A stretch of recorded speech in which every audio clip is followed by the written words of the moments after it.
오늘도 우리 이제 행정법과 법치주의 학회 원래 발표를 시작하도록 하겠습니다. 뭐한 3년 됐죠 우리가? 3년 하고 지금 기억하는데 25번째 정도 지금 되는 건데 상당히 많이 했습니다. 많이 했고 올해는 또 어떻게 할지 모르겠는데 일단은 끝나고 나서 좀 그런 거에 대해서 논의를 좀 해보도록 하겠습니다. 오늘은 우리 서울시청에 재직 중인 장혜명 변호사가 폐기물 처리 시설 설치 비용 부담금과 명확성의 원칙에 관한 연구, 대상 판결은 2017년 10월 12일 2015도 60105 판결에 대해서 발제를 해주시겠습니다.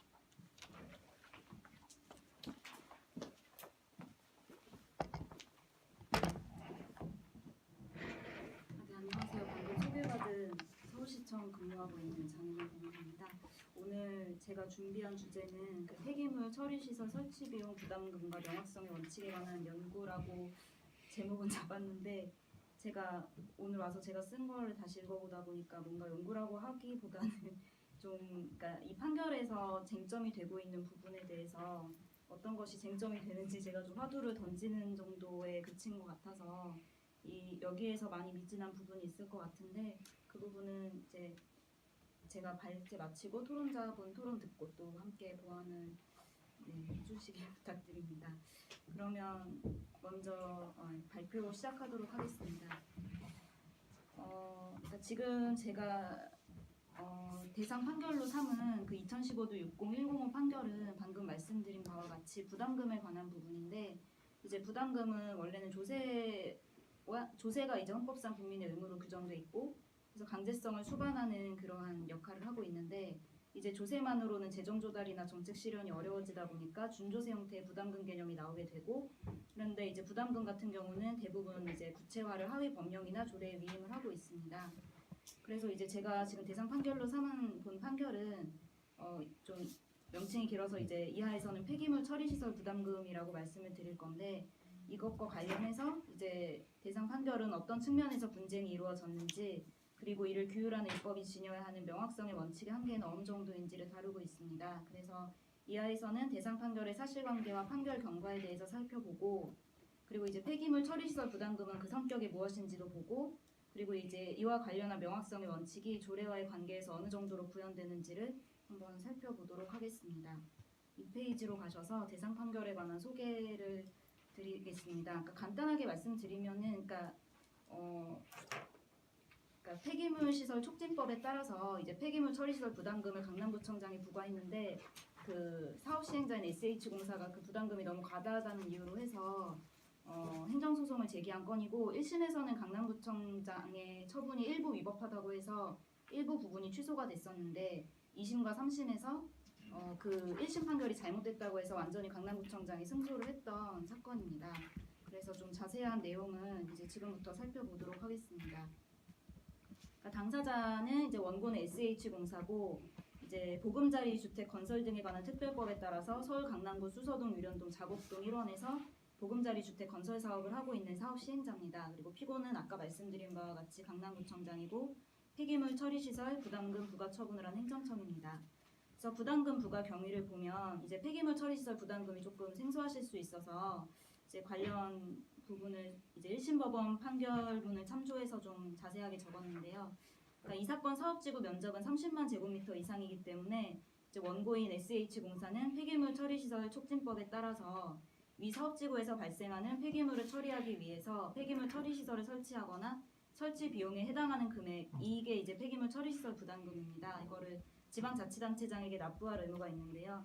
관련 규정을 보면은 6조 1항에 대통령령으로 정하는 규모 이상 이게 30만 제곱미터고요. 그 이상의 공동주택단지나 택지를 개발하려는 자는 공동주택단지나 택지에서 발생하는 폐기물을 처리하기 위해서 처리시설을 직접 설치하든지 아니면 설치 비용에 해당하는 금액을 그 관할 지방자치단체장에게 내도록 하고 있습니다. 근데 이제 SH공사는 본인이 직접 설치를 한 건 아니었고 납부계획 그 폐기물 처리시설 부담금을 내겠다고 해서 이제 시행령에 따라서 납부 계획서를 내게 되는데요. 시행령 관련 규정 잠깐 살펴보시면 4조 1항을 보시면 6조 1항에서 대통령령으로 정하는 규모 이상은 아까 말씀드린 대로 3페이지 30만 제곱미터 이상으로 되어 있습니다. 그리고 2항에서 대통령령으로 정하는 폐기물 처리 시설이란 해당 지역에서 발생하는 폐기물을 처리하기 위한 소각시설과 음식물류 폐기물 처리시설을 말한다고 하고 있고, 사망에서는 이제 6조 1항에 따라 설치 비용에 해당하는 금액은 다음 각 호의 구분에 따라서 산정하게 되는데,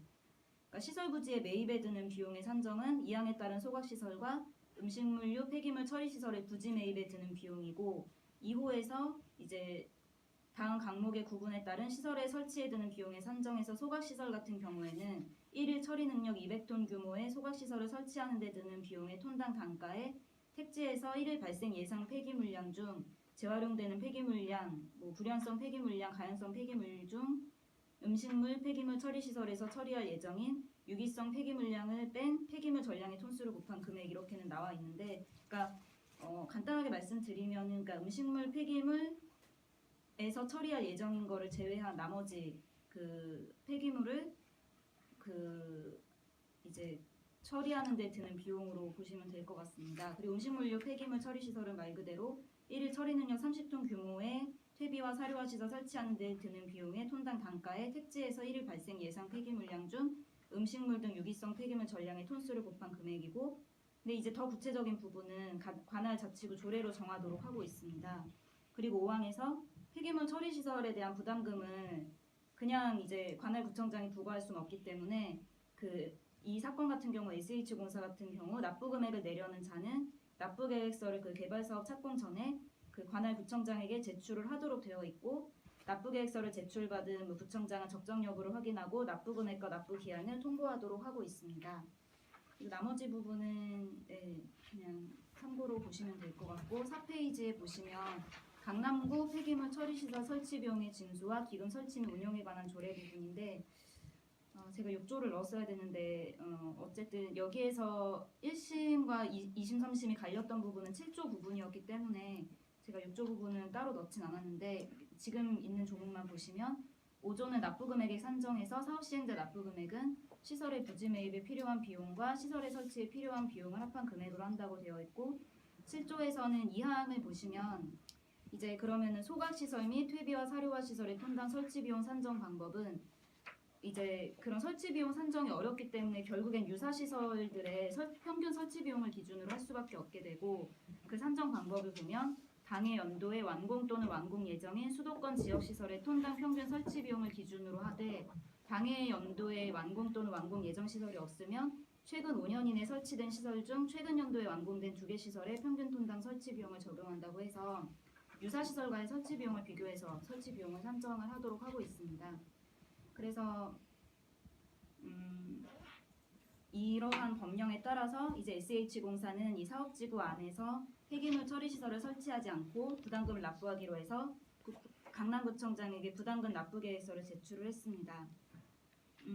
그리고 이제 원고에 대해서 폐기물 처리시설 부담금 부과 처분을 하게 되는데요.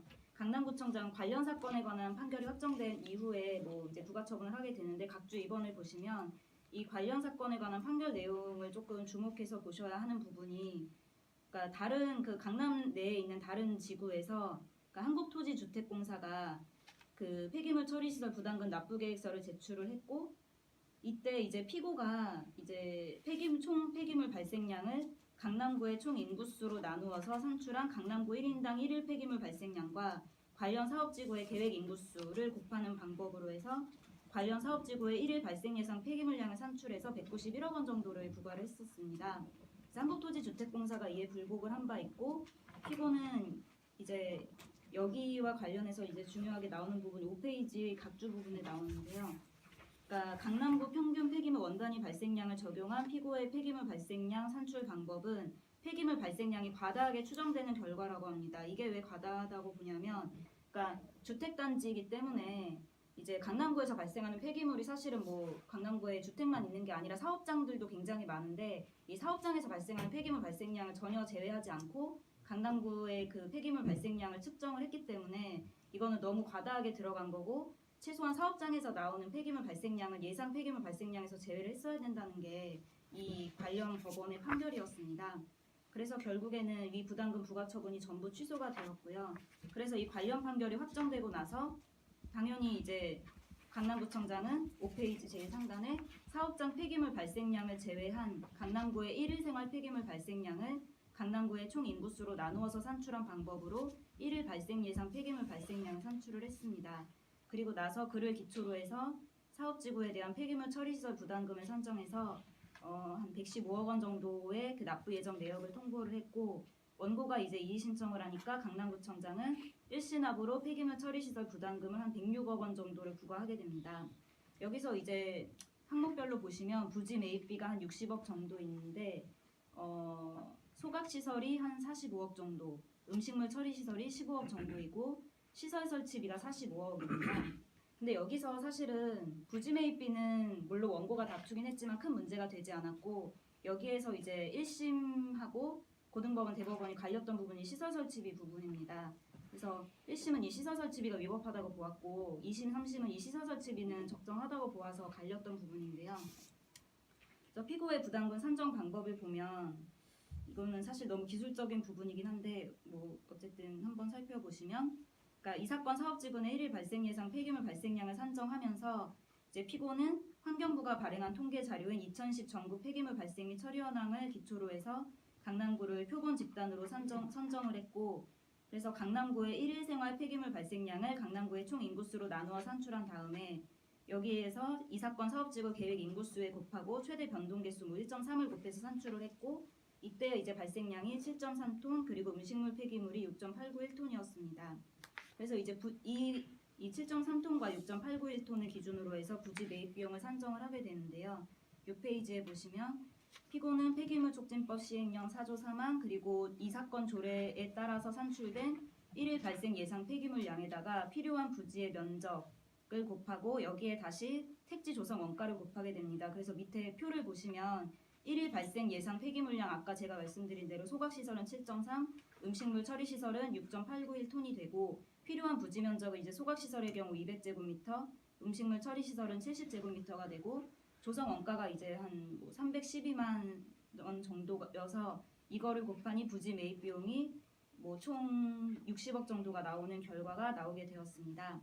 그리고 이제 시설 설치 비용에서 시설 설치 비용 같은 경우 피고는 폐기물 시설 촉진법 시행령 4조 3, 4항하고 이 사건 조례에 따라서 1일 발생 예상 폐기물량을 기준으로 해서 평균 설치 비용을 43억하고 20억 원으로 해서 시설 설치 비용을 산정을 했는데, 이 평균 설치 비용에 대한 자세한 부분은 제가 이따 고등법원 판결 말씀드릴 때 이 강남구청장이 어떤 걸 기준으로 산정했는지 자세하게 뒤에 나오니까 그때 한 번 더 말씀드리겠습니다. 그래서 한편 피고는 평균 설치 비용을 산정함에 있어서 여기에서 쟁점이 되는 부분이 원고가 납부계획서를 제출한 2011년을 기준으로 해서 2011년에 완공된 폐기물 처리시설 설치 비용을 산출하게 되고, 여기에서 이제 다툼이 있었던 부분이 그럼 평균 설치 비용을 산정할 때 납부계획서 제출 당시를 기준으로 해야 될지 아니면은 부담금을 납부하라고 통보한 그 처분 당시를 기준으로 해야 할지가 또 여기서 쟁점이 됐었는데 이 부분은 뒤에서 자세하게 말씀을 드리겠습니다. 그래서 1심 법원은 이제 7페이지로 가시면 피고의 폐기물 처리시설 부담금 중 시설 설치 비용 산정 기준이 잘못됐다고 판단해서 원고의 청구를 일부 인용했는데 판단 근거를 보면은 다음과 같습니다. 그래서 1일 발생 예정 폐기물 발생량과 관련해서 원고의 주장 부분을 제가 각주에 넣어놨는데 이거를 여기에서 특히 문제됐던 부분 위주로 말씀을 드리면, 그러니까 일단 1심이 전제로 했던 부분은 이 사건 사업지구에서 발생할 폐기물 발생량을 확정하는 것은 미래의 사실에 관한 예측적 판단으로서 피고가 산정한 1일 발생 예상 폐기물량과 실제 발생한 폐기물량 사이에 차이가 생기는 것은 필연적이라고 할 수 있고, 그래서 이 사건 사업 부지에서 1일 발생 예상 폐기물량 산출 방법에 관해서는 이 사건 조례를 포함한 관계 법령상 아무런 규정이 없어서 결국 이를 정하는 것은 부가권자인 피고의 재량에 맡겨져 있다고 보아야 한다고 전제를 했습니다. 그래서 이제 동그라미 1번 부분은 이제 원고가 다른 기준으로 해서 삼아야 된다고 했던 부분인데 재판부가 2010년 전국 폐기물 발생 및 처리 현황을 기준으로 한 거 위법하지 않다라고 봐서 이 부분은 그냥 한번 참고로 보시면 될 것 같고, 이번 부분이 이제 조금 제가 뒤에서도 의문을 제기하는 부분이기도 한데, 그러니까 이번 부분 보면 강남구를 표본 집단으로 산정한 부분에 대해서 피고가 강남구 전체의 1일 총 폐기물 발생량에서 사업장 폐기물 발생량을 전부 제외한 이상 합리적으로 보이고, 강남구의 유동인구가 원고 주장대로 대부분 1일 300kg 미만의 폐기물을 발생시키는 사업장에 종사하거나 뭐 사업장을 이용하면서 폐기물을 배출한 것이라고 단정할 수 없다고 봤습니다. 그래서 여기서 원고가 각주 4번을 보시면 원고가 주장한 부분이 나오는데 이제 원고는 강남구에는 대규모 상업시설이나 위락시설이 혼재돼 있어서 유동인구가 많은데 문제는 유동인구의 경우에 그 각주의 밑에서 세 번째 줄 보시면 피고가 제외시킨 사업장인 1일 평균 300kg 이상의 폐기물을 발생시키는 사업장보다 1일 평균 300kg 미만이 훨씬 더 많기 때문에 뭐 300kg 이상의 폐기물 발생량은 제외해봐야 그렇게 큰 뭐 영향이 없다라고 이제 원고 쪽에서 주장을 했는데 이제 재판부는 이 부분을 이제 강남구 유동인구가 1일 300kg 미만의 폐기물을 발생시키는 사업장에 종사한다고 단정할 수 없다고 해서 이 부분에 대한 원고의 주장을 받아들이지 않았습니다. 이 부분은 뒤에서 제가 뭐 평서 부분에서 말씀드리겠습니다. 8페이지 보시면 부지 매입 비용 산정의 위법 여부 관련해서 이 부분은 1, 2, 3심에서 다 일치해서 토지 매입비만을 의미하는 것이라는 원고의 주장에 대해서 토지 매입비뿐만 아니라 부대시설 설치라든가 그 외에 뭐 제반 비용이 들어가야 한다는 부분이기 때문에 이거는 위법하지 않다고 판시했고 이제 여기에서 문제가 되는 시설 설치 비용 부분이 나오게 됩니다. 그래서 폐기물 시설 촉진법 시행령을 보시면 1일 처리 능력 200톤 규모의 소각시설을 설치하는 데 드는 비용에 톤당 단가를 산출해서 예상 폐기물량을 곱해서 산출하도록 하고 있고 이 사건 조례 7조 2항은 톤당 설치 비용의 구체적 산정 방법에 대해서 당해 연도의 완공 또는 완공 예정인 수도권 지역시설의 톤당 평균 설치 비용을 기준으로 하는데 당해 연도의 완공 또는 완공 예정 시설이 없을 경우 최근 5년 이내 설치된 시설 최근 연도에 완공된 2개 시설의 평균 톤당 설치 비용을 적용한다고 하고 있는데 이때 그럼 이 당해 연도가 무엇인지가 문제가 됐던 부분입니다. 즉 1심 재판부는 납부계획서를 제출한 연도인 2011년을 당해 연도로 볼 것인지 아니면 이 사건 처분을 한 2012년을 당해 연도로 볼 것인지와 관련해서 이제 결국에는 2012년으로 본 게 1심 법원의 이제 결론인데요. 그 논거를 보시면 폐기물 시설 촉진법 6조 1항은 일정한 규모 이상의 택지 개발 사업자에게 폐기물 처리 시설을 설치하거나 그 설치 비용에 해당하는 금액을 해당 지역을 관할하는 시장 등에게 납부할 의무를 규정하고 동법 시행령 4조 5항은 폐기물 처리 시설 설치하지 않고 납부 금액을 내려는 자는 납부 계획서를 제출하도록 하고 있는데 제출하도록 하고 있고 납부 계획서를 제출받은 시장 등은 적정 여부를 확인하고 납부 금액과 납부 기한을 제출자에게 통보하도록 하고 있는데 택지개발 사업자인 원고의 폐기물 처리시설 부담금 납부 의무는 피고가 원고의 납부 계획서에 대한 적정 여부를 확인한 후 실제로 부담금 부과 처분을 한 시점에서야 성립하는 점 그리고 두 번째로 시장 등은 폐기물 처리시설 부담금을 폐기물을 처리하기 위한 폐기물 처리시설을 설치하는 데 사용해야 하므로 실제로 폐기물 처리시설을 설치하는 데 산정하여 부과하는 시점이 속한 연도를 가리키는 것으로 보아야 하기 때문에 당해 연도는 결국에 실제로 부담금 부과 처분을 한 2012년으로 보아야 한다고 판시했습니다. 그래서 결국에 취소의 범위에 관해서 제가 아까 이 강남구청장은 2011년도를 기준으로 시설 설치 비용 산정을 했기 때문에 결국 이 전체 45억 정도가 다 위법하다고 봐서 이제 2012년을 당해 연도로 볼 경우 최종적으로 부과돼야 되는 금액을 산정할 수가 없기 때문에 결국에는 그냥 그 시설 설치 비용 45억 전부를 취소한 부분이 되겠습니다. 그래서 106억 원 중에서 45억 원 부분이 위법하다고 해서 1심 법원에서는 그렇게 판결을 하였습니다. 2심 법원에서는 시설 설치 비용 위법 판단 부분을 취소하게 됐는데요. 그 주요 논거는 이제 밑에 제가 인용해 놓은 부분과 같습니다. 그래서 이제 첫 번째로 폐기물 시설 촉진법 6조 1항과 같은 법 시행령 4조 5항의 해석상 부담금 납부 의무는 당연히 실제로 부담금 부과 처분을 한 시점에 성립하고 실제로 폐기물 처리 시설을 설치하는 시점에 보다 근접한 시점인 부가 처분시를 기준으로 산정하는 게 정책적으로 타당하다 해도 관계법령에서 시설 설치 비용의 기준 시점에 대해서 아무런 규정을 두고 있지 아니한 이상 피고가 납부계획서 제출 시점을 기준으로 시설 설치 비용을 산정했다는 것만으로 이 사건 처분이 위법하게 되는 건 아니고 이 사건 조례 7조 문헌만으로 당해 연도가 부담금 부과 처분을 하는 시점을 의미하는 것이라 단정한다고 보기 어렵고 이제 3번 부분이 조금 기술적인 부분인데 그러니까 원고가 납부계획서를 제출할 때 당연히 뭔가 근거 데이터를 제출을 했을 텐데 이제 소각시설에 대해서는 뭐 2000시 소각시설과 2008년에 완공된 2000시 소각시설하고 2011년에 완공된 뭐 파주 환경관리센터 평균 비용 37억을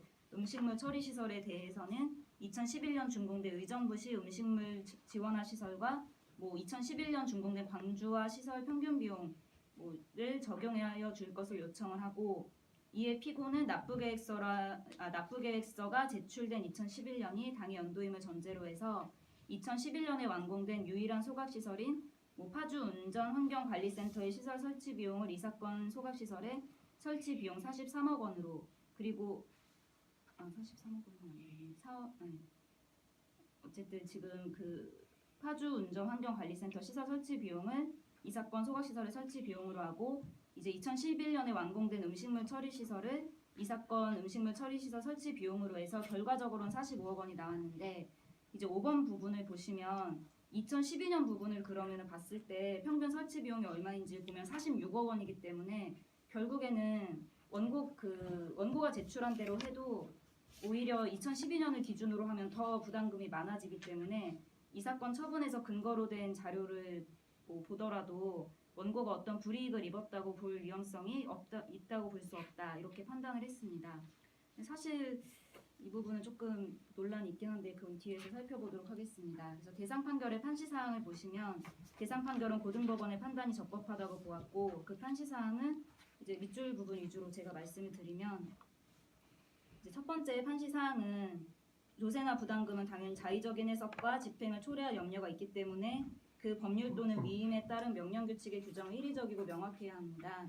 그러나 법률 규정은 일반성, 추상성을 가지는 것이어서 법관의 법 법충작용으로서의 해석을 통해서 의미가 구체화되고 명확해질 수 있으므로 조세나 부담금에 관한 규정이 관련 법령의 입법 취지와 전체적 체계 및 내용 등에 비추어서 그 의미가 분명해질 수 있다면 이러한 경우에도 명확성을 결여했다고 해서 위헌이라고 할 수 없다고 판시했고 두 번째 부분에서 11페이지로 넘어가시면 그러니까 관련 법령을 보면 납부계획서 제출 시에 기초자료를 근거로 해서 설치비용 해당 금액을 산정하는 것이 당연히 허용됨을 전제하고 있다고 할 수 있고 따라서 구청장 등이 사업 시행자의 의견을 존중해서 납부계획서에 기재되어 있는 택지 조성 원가를 적용해서 시설 부지 매입 비용을 산정했다면 택지 조성 원가에 급격한 변동이 발생하지 않는 이상 그 산정이 위법하다고 볼 수 없다고 했고 그리고 이제 기준 시점은 납부계획서 제출 시로 보되 합리적인 시설부지 매입 비용 산정을 위해서 관할 행정청이 구체적인 경우에 따라 기준 시점을 탄력적으로 선택할 수 있도록 한 취지라고 판시했습니다.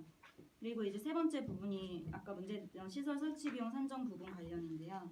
12페이지에 보시면 관련 법령은 그러니까 12페이지 맨 상단에서 첫째 소각시설의 경우 1일 처리 능력 200톤 규모의 소각시설을 설치하는 데 드는 비용의 톤당 단가 둘째로 음식물류 폐기물 처리 시설의 경우 1일 처리 능력 30톤 규모의 퇴비와 사료화 시설을 설치하는 데 드는 비용의 톤당 단가를 기준으로 하고 있고 나아가서 강남구 조례의 톤당 설치 비용의 구체적 산정 방법에 대해서는 아까 말씀드린 바와 같이 당해 연도의 완공 또는 완공 예정인 걸 기준으로 하되 그게 없을 경우에 최근 5년 이내에 설치된 시설 중 최근 연도에 완공된 2개 시설을 적용한다고 규정하고 있는데 이러한 관련 규정 내용의 체계에 비추어 볼 때 당해 연도에 완공 예정의 수도권 지역 시설의 톤당 평균 설치 비용은 이제 시설 설치 비용을 추정 평가하기 위한 기초 자료 중 하나일 뿐이라는 점까지 보태어 보면 구청장 등이 납부계획서를 제출받은 시점에 완공된 수도권 지역 시설의 톤당 평균 설치 비용을 기준으로 시설 설치 비용을 산정하더라도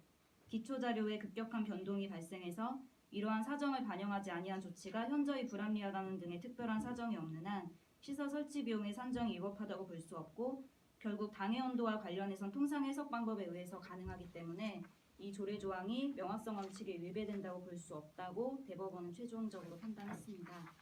그래서 대상 판결에 관한 분석 부분은 좀 보도록 하겠습니다.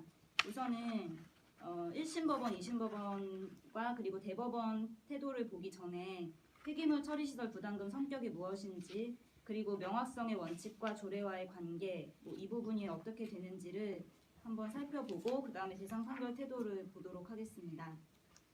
폐기물 처리시설 부담금 성격을 보기 앞서서 부담금의 의의를 조금 제가 다른 논문이나 관련 자료를 찾아서 좀 넣어놨는데요. 13페이지 보시면 부담금은 행정기관이 법률에 따라서 금전적 부담의 부과 권한을 부여받은 자가 그러니까 분담금, 부과금, 기여금 그 밖의 명칭에 불구하고 재화 또는 용역의 제공과 관계없이 특정 공익사업과 관련하여 법률에서 정하는 바에 따라 부과하는 조세 외의 금전지급 의무를 말한다고 규정하고 있습니다. 그래서 부담금은 아까 서두에서 말씀드린 바와 같이 준조세의 가장 대표적인 내용으로 파악되고 있고, 준조세는 국가나 지방자치단체 등의 행정주체에 의해서 강제적으로 부담하게 되는 경제적 부담 중 조세를 제외한 것으로 이해되고, 결국 그 준조세 개념의 핵심은 강제성에 있게 됩니다. 그래서 이것이 또 조세와 공통점을 지니지만, 반면에 부담금은 특정 공익사업과 특별한 관계가 있는 자에게만 부과되기 때문에 일반적인 재원 마련을 위해 부과되는 조세와 차이점을 지니고, 이제 부담금은 공익사업과의 관계에 따라서 아시다시피 수익자 부담금, 원인자 부담금, 손괴자 부담금으로 나뉘게 됩니다. 그래서 수익자 부담금의 의미는 각주 7번에 보시다시피 공공시설로 인해서 특별한 이익을 받은 자에게 징수하는 경우를 말하고, 원인자 부담금은 각종 시설의 건설 또는 유지 관리 비용을 사용자에게 징수하는 경우이고, 손괴자 부담금은 공공시설을 손괴한 자에게 그 수선 복구에 필요한 비용을 부과하는 경우입니다. 그래서 이 부담금의 성격을 규명하기 위해서 좀 다른, 그러니까 자료를 찾다가 제가 조금 헷갈렸던 다른 부담금들과 좀 비교를 해봤는데요. 그러니까 폐기물 처리시설 부담금은 폐기물시설 촉진법에 그 근거를 두고 있는데, 해당 법의 제정 취지를 보면은, 그러니까 일상생활에서 발생하는 폐기물을 처리하는 폐기물 처리시설은 필수적인 기반 시설임에도 불구하고 지역 주민의 반대로 설치가 어려워서 환경 보전 및 국가 발전에 장애 요인이 되고 있고, 이러한 장애를 합리적으로 해소해서 폐기물 처리시설 설치를 촉진시키고, 그 시설로 인해서 직접적인 피해를 입는 주변 지역 주민을 적극적으로 지원하려는 것으로 적시되어 있습니다. 결국에 폐기물 처리시설 부담금은 개발 사업자로 하여금 폐기물 처리시설 설치를 촉진하는 것으로, 제조업자가 유해물질을 과도하게 사용하지 않도록 정책 목적을 실현하도록 하는 정책 목적 실현 부담금이자 유도적 부담금의 성격을 지니는 폐기물 부담금과 차이가 있습니다. 그러니까 폐기물 부담금은 이제 어떤 것인지 14페이지 각주에 나오게 되는데요. 그러니까 폐기물 부담금은 자원의 절약과 재활용 촉진에 관한 법률에서 규율하고 있는데, 그러니까 간략하게 말씀드리면, 그러니까 특정 유해물질을 사용하는 경우에는 그 제조업자나 수입업자에게 그 폐기물 처리에 드는 비용을 매년 부과 징수하도록 하는 규정입니다. 그래서 결국엔 이 폐기물 부담금 같은 경우는 오히려 이제 정책 실현 목적의 부담금이라고 보는 것이, 또 이제 환경을 보호하기 위해 유도적 부담금의 성격을 지닌다는 것이 이제 폐기물 부담금의 성격인데, 폐기물 처리시설 부담금은 오히려 산업 입지 및 개발에 관한 법률 소정의 시설 부담금의 성격에 가까운 것으로 보입니다. 그래서 이제 동법 소정의 시설 부담금은 특정 공익사업과 특별한 이해관계가 있는 자에 대해서 그 사업에 필요한 경비의 전부 또는 일부를 부담시키기 위해서 과하는 공법상의 금전급부 의무에 해당하는 법적 성격을 갖고 있고, 이는 수익자 부담금의 형태로 보는 것이 일반적입니다. 다만 동법은 시설 부담금에 관해서 33조 1항에서 실시계획 승인권자는 사업시행자에게 도로, 공원, 녹지, 그 밖에 대통령령으로 정하는 공공시설을 설치하게 하거나 녹지를 보존하게 할 수 있다고 규정하고, 제2항에서 사업시행자는 제1항에 따라 설치하는 시설의 비용에 충당하기 위해서 그 비용의 범위에서 30조에 따른 존치시설물의 소유자에게 시설 부담금을 내게 할 수 있게 규정하고 있어서, 사업시행자로 하여금 부담금을 납부하도록 하는 폐기물 처리 시설 부담금과는 부가조치에 있어서 차이가 있는 것 같습니다. 그리고 이제 제가 이 관련 제도를 찾다 보니까 기반시설 부담금 제도라는 게 나오는데, 해당 시설은 사실, 그러니까 이 해당 부담금은 2006년에 신설됐다가 2008년에 폐지된 제도이긴 합니다. 근데 간략하게 소개를 드리면, 기반시설 부담금 제도는 수익자 부담 및 원인자 부담의 원칙을 실현하고, 기반시설 설치 재원을 확보해서 도시 및 주거환경의 수준을 향상시키기 위해서 신설되었고, 그 기반시설에는 도로, 공원, 녹지, 수도, 하수도, 학교, 폐기물 처리시설이 포함됩니다. 그러나 기반시설 부담금에 관한 법률이 2008년에 폐지되었는데, 그 폐지 법령의 그 이유를 제가 법제처에서 따왔는데 그건 다음과 같습니다. 그래서 이 법은 개발행위로 인해서 유발되는 기반시설 설치 비용을 당해 개발행위자에게 부담함으로써 수익자 부담이 원인자 부담의 원칙을 실현하고, 기반시설 설치 재원을 확보해서 난개발을 방지하고자 제정되었으나, 기반시설 부담금은 상가 또는 주택 분양가에 전가되어 분양가 상승을 유발하고 각종 개발 사업을 추진하는 기업 부담을 가중하여 투자 심리를 크게 위축시키고, 사실상 최종 부담자인 국민에게 기반시설 설치를 위한 개발 부담금 등 각종 부담금과 도시계획세 등 조세 이외에 추가로 기반시설 부담금을 부담하도록 해서 이중부과의 소지가 있기 때문에 이 법을 폐지하겠다라고 해서, 결국에는 다른 부담금들과 좀 상당 부분 겹치기 때문에 이 법이 좀 이중부과의 문제로 해서 폐지됐다는 그런 부분입니다.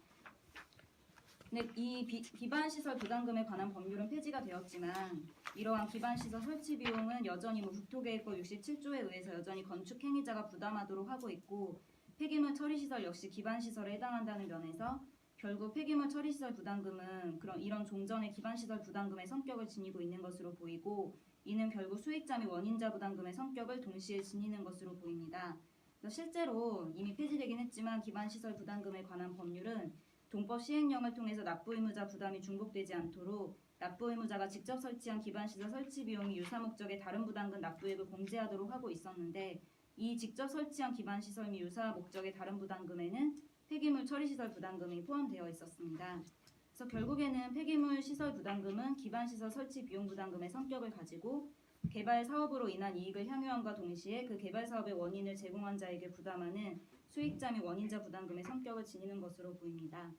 다음으로 부담금 관련한 명확성 원칙 부분을 보도록 하겠습니다. 아시다시피 명확성의 원칙에 대해서 헌법재판소는 헌법 제75조와 관련해서 행정부의 입법을 위임하는 수권법률의 명확성 원칙에 관한 것으로서 법률의 명확성의 원칙이 행정입법에 관하여 구체화된 특별규정이라고 보고 있습니다.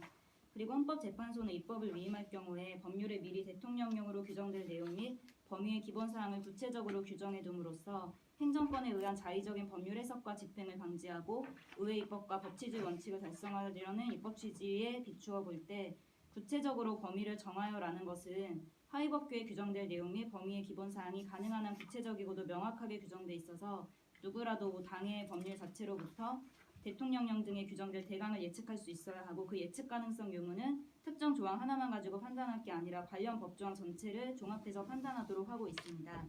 그리고 조세나 부담금에 있어서는 당연히 그 원칙이 엄격하게 요구되고 있고요. 학계에서도 이러한 판례의 태도를 대체적으로 수긍을 하고 있습니다.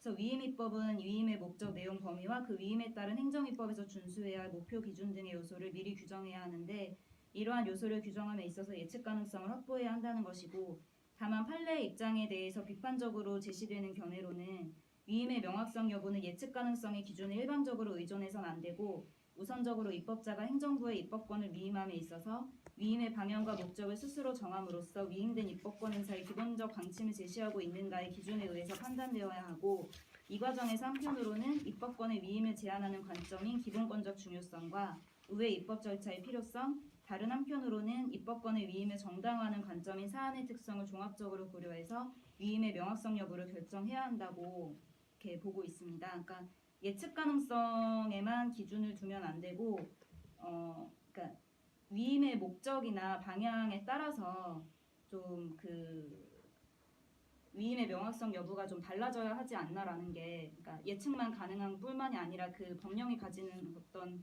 목적이나 방향을 더 고려해야 한다는 그런 기준을 하나 더 제시한 것으로 보입니다.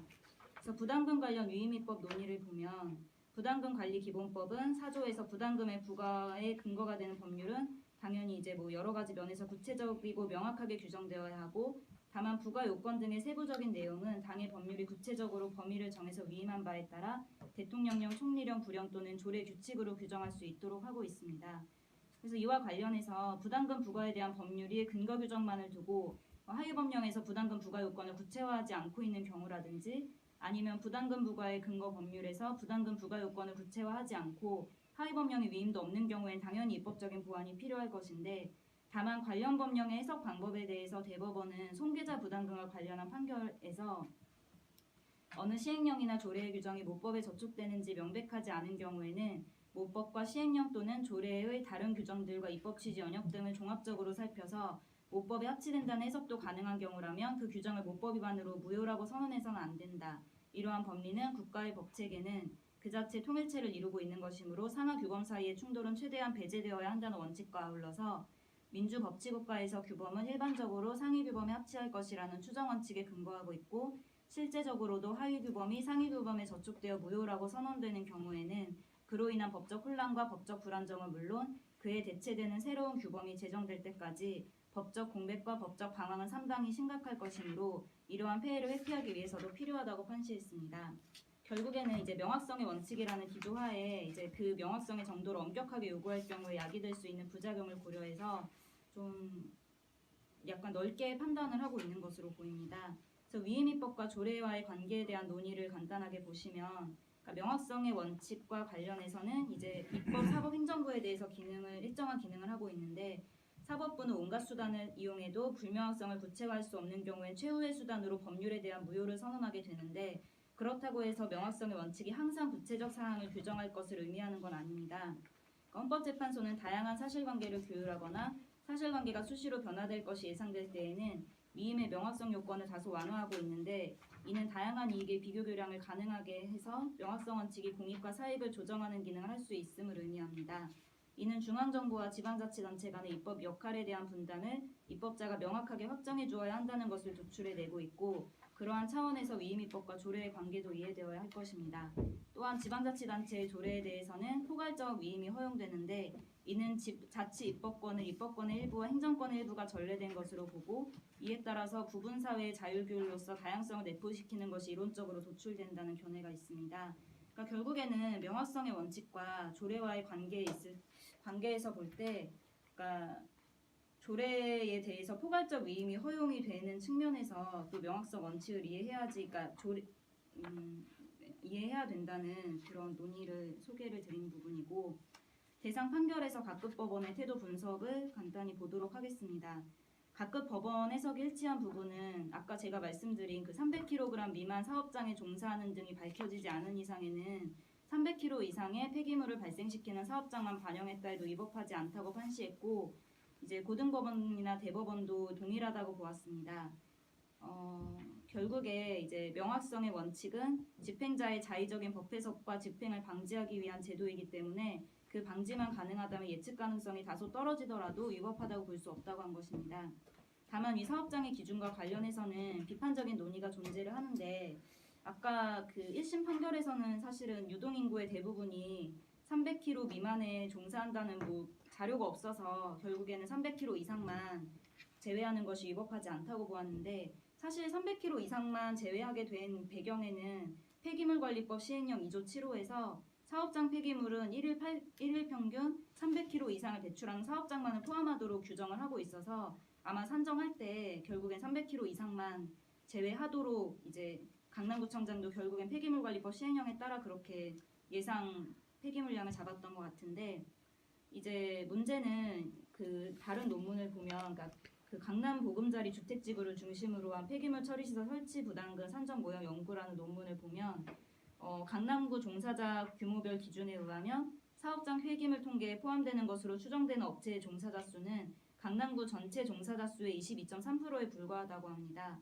결국에 강남구의 경우에 대부분의 이제 사업체의 폐기물이 가정생활 쓰레기로 분류가 되는 것이고 다만 이제 1심 법원을 포함해서 대상 판결은 아까도 말씀드린 바와 같이 폐기물관리법 시행령의 틀에서 결국에 논의할 수밖에 없지 않았을까 이런 생각이 들고 또 제가 방금 인용드린 자료에 따르면 해당 통계는 2010년의 자료라는 점에서 이 사건 법원이 나올 당시와는 뭐 차이가 있을 수는 있습니다만 향후 폐기물 발생량을 예측함에 있어서 중요하게 고려되어야 할 요소로 보이는 것은 분명해 보입니다. 결국에는 시행령 개정이라든가 또 법원에서 해석을 할 때 물론 법의 틀을 벗어나서 해석할 수는 없겠지만 이런 통계가 있는데 이 통계가 사실 지금이라고 해서 크게 변했을까라는 생각을 해보면 그 가정생활 쓰레기와 그 사업장 폐기물과의 관계를 좀 더 면밀하게 규정이 되어야 하지 않나 이런 생각이 좀 들었고요.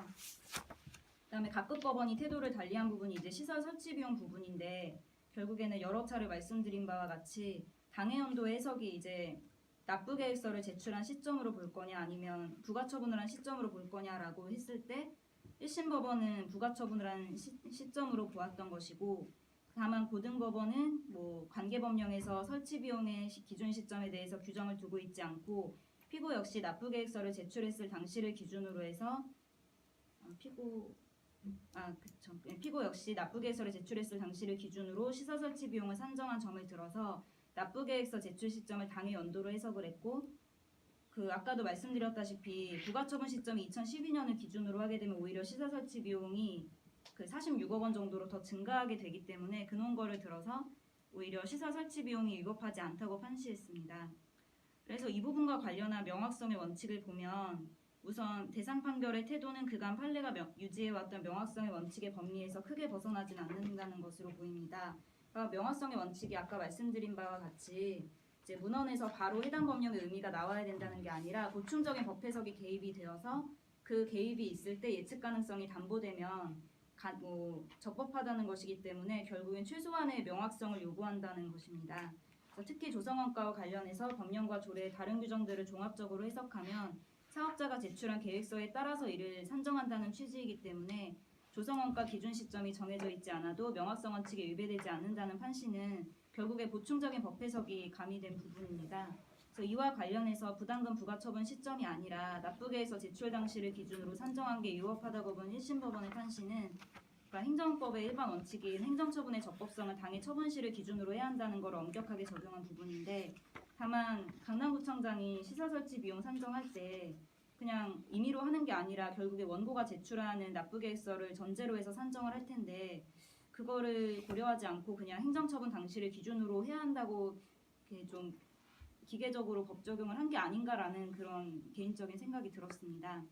한편 2심, 3심 법원의 해당 조례 규정만으로도 다른 법령과의 종합적인 해석을 통해서 예측 가능성이 담보되는데 이러한 취지에서 시설 설치 부담금의 산정에 위법함이 없다고 보았습니다. 그러나 명확성의 원칙에 비추어 보면 관할 행정청에게 어느 정도까지의 재량이 허용되는 것인지 특히 조성원가 부분과 관련해서는 급격한 변동이 있지 않다면 어느 정도의 차이는 불가피하다고 판시했는데 그렇다면 이 급격한 변동 어느 정도로 보아야 할 것인지 항상 모든 법원 판결에서 어느 정도 이제 이런 불확정 개념을 남겨두고 있는데 이 부분은 여전히 의문이 있는 부분입니다. 그리고 대상 판결에서는 조세나 부담금에 관한 명확성의 원칙이 다른 법령에 비해서 엄격한 정도를 요구하는 부분과 또 관할 행정청의 재량에 따라 조례가 다른 규율을 할 수 있다는 그 원칙이 양립할 수 있다고 보았습니다. 그러니까 명확성의 원칙이 엄격하게 요구되면 뭔가 재량의 범위가 좁아질 것 같은데 또 그러면서도 결국엔 이 법령의 여러 가지 취지를 봤을 때 행정청의 재량에 따라서 좀 조례가 달라질 수도 있다라는 부분을 인정을 한 부분인데요. 그러니까 저도 행정청의 재량이 어느 정도 인정돼야 한다는 데서는 동의를 하는데 이게 자칫 좀 명확성의 원칙을 훼손하는 쪽으로 운영될 수도 있기 때문에 그런 면에서는 좀 주의가 필요하지 않을까 이런 생각이 들었습니다.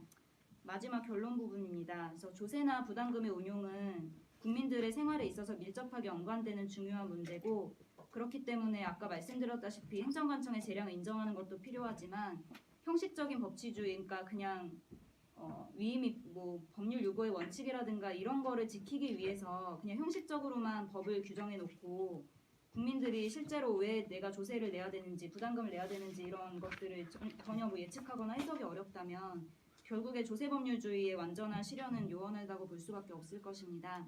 그런 면에서 이제 조세 법률주의를 실현하는 데 대한 관할 행정청의 대처는 여전히 많이 미흡한 것으로 보이는데 실제로 제가 아까 말씀드렸을 때 강남구청장이 폐기물 발생 예측을 할 때 강남구 전체를 표본으로 해서 생활 폐기물과 사업장 폐기물을 구별하지 않아서 결국에는 관련 판결의 패소가 확정되어서야 비로소 폐기물 발생 예측 방법을 시정을 했던 부분을 보더라도 좀 행정청은 약간 그러니까 법원 판결이나 어떤 외부의 그런 유권 해석이 있지 않고서는 좀 자체적으로 이런 부분을 시정하는 데 있어서 많이 소극적이지 않은가 이런 생각을 했습니다.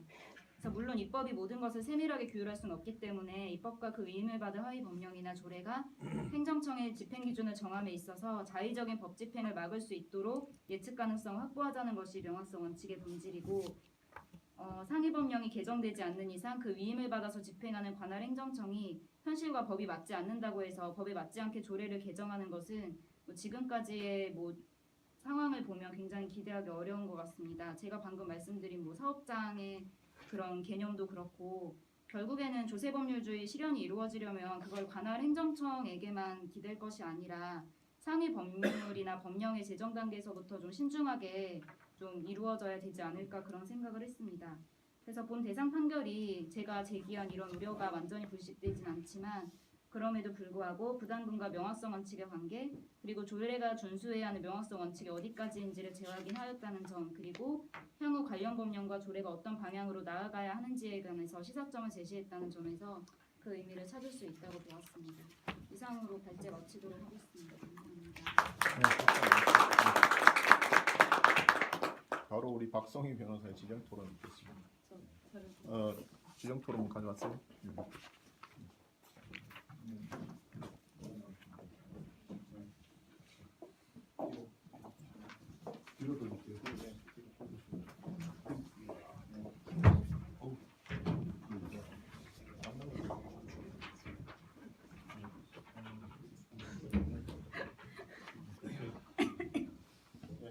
먼저 하시면 되죠.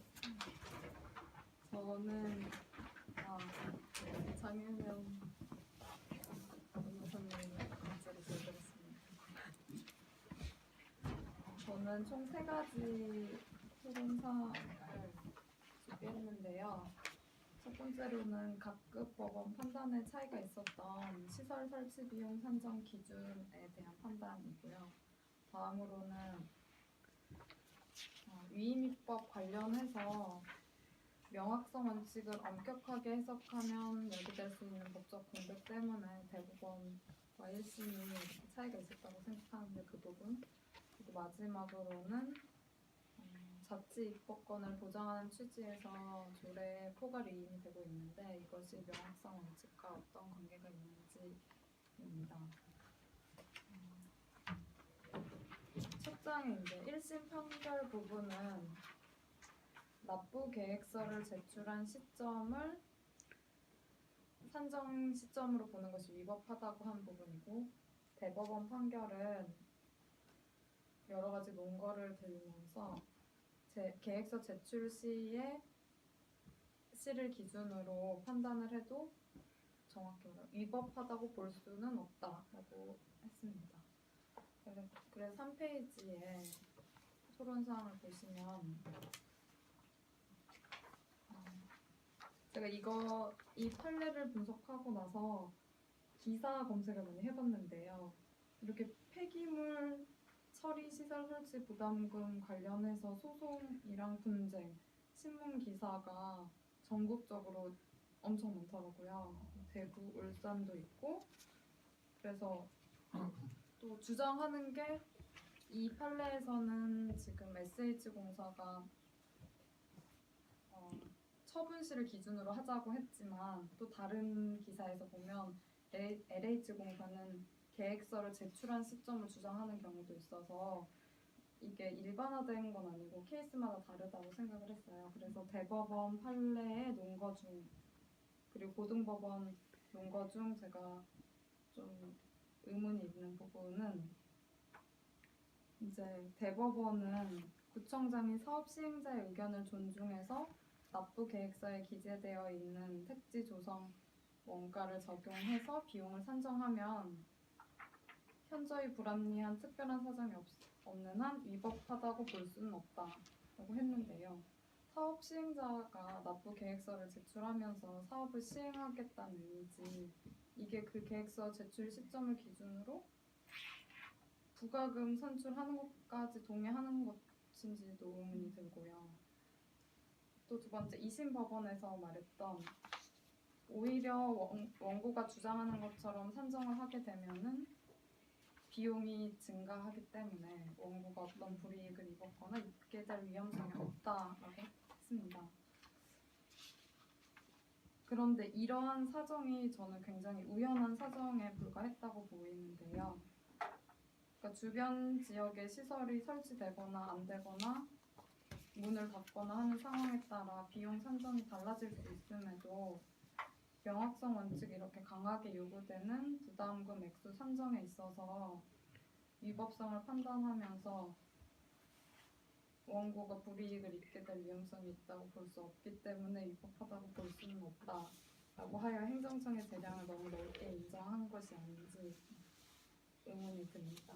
이게 울산 북구청 사례에서는 오히려 LH공사가 계획서를 제출한 시점을 주장하고 울산 북구청은 오히려 처분시를 주장하기도 해서 이런 의문이 들었습니다.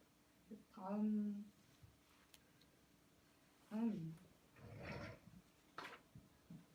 이제 명확성 원칙을 엄격하게 해석하면 법적 공백이나 혼란이 야기되기 때문에 종합적으로 살펴 모법에 합치된다는 해석도 가능한 경우라면 섣불리 명확성 원칙에 위배된다고 하지 않는 것이 좋다라는 판례인데요. 이렇게 정책적인 판단을 하고 있는데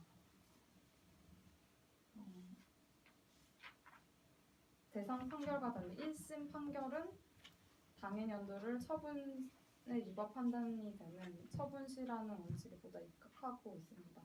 그런데 보통 행정법에서 처분의 위법성 여부는 처분시를 기준으로 하고 처분 이후의 사유로는 흠이 되지 않지만 그럼에도 입증을 할 때는 사실심 변종시까지도 제출이 가능한 점하고 균형을 고려해봤을 때 원칙적으로 1심처럼 처분시를 기준으로 하되 이렇게 처분 등을 취소하는 것이 복잡한 법률 관계가 얽혀 있어서 아니면 주변 주민들의 공공복리 등 적합하지 않다고 인정되는 때에는 행정소송법 26조 직권심리나 28조 사정 판결 등을 고려해볼 수 있지 않을까라는 생각이 들었습니다.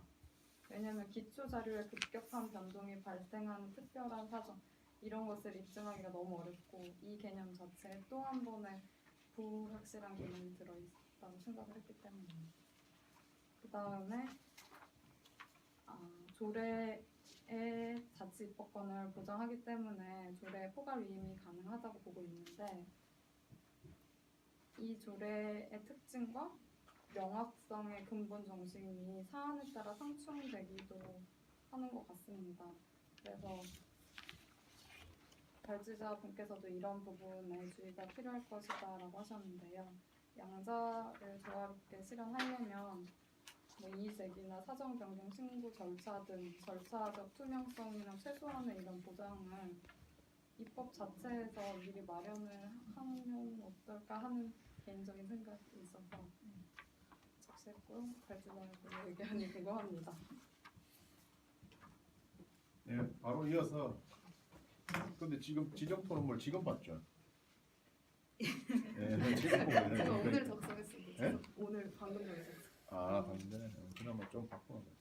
네, 뭐. 다행히 지금 받았기 때문에 제 답변이 미흡해도 네, 그러니까. 변명이 되고. 네. 그러니까 근데 방금 그 지정 토론자분께서 해주신 생각이 사실은 제가 넣고 싶었던 부분들 다 너무 잘 지적을 해주셔서 굉장히 놀라웠고, 다만 제가 좀 그러니까 저도 유사 사례와 좀 비교를 해보고 싶다는 생각도 했었고, 뭐 또 특히 이 지정 토론문 3페이지의 그 두 번째 문단 부분은 저도 이 부분에 담을까 하다가 미처 못 담았던 부분인데, 그러니까 2012년은 46억이니까 너한테 불이익 없잖아라고 하면서 이건 그러니까 위법하지 않다고 하는 게 그러니까 논거 중 하나이기 때문에 제가 넘어가긴 했습니다만 이걸 논거로 드는 게 맞나라는 생각을 저도 했었거든요. 그럼 만약에 2012년 당시를 기준으로 했을 때 설치 비용이 낮아지면 그때는 어떻게 할 건가라고 했을 때 그걸 논거로 드는 건 상당히 저도 좀 그냥 이제 결론이 이제 적법하다고 보다 보니까 좀 그 논거로 삼으면서 하나 들어갔던 부분이긴 한데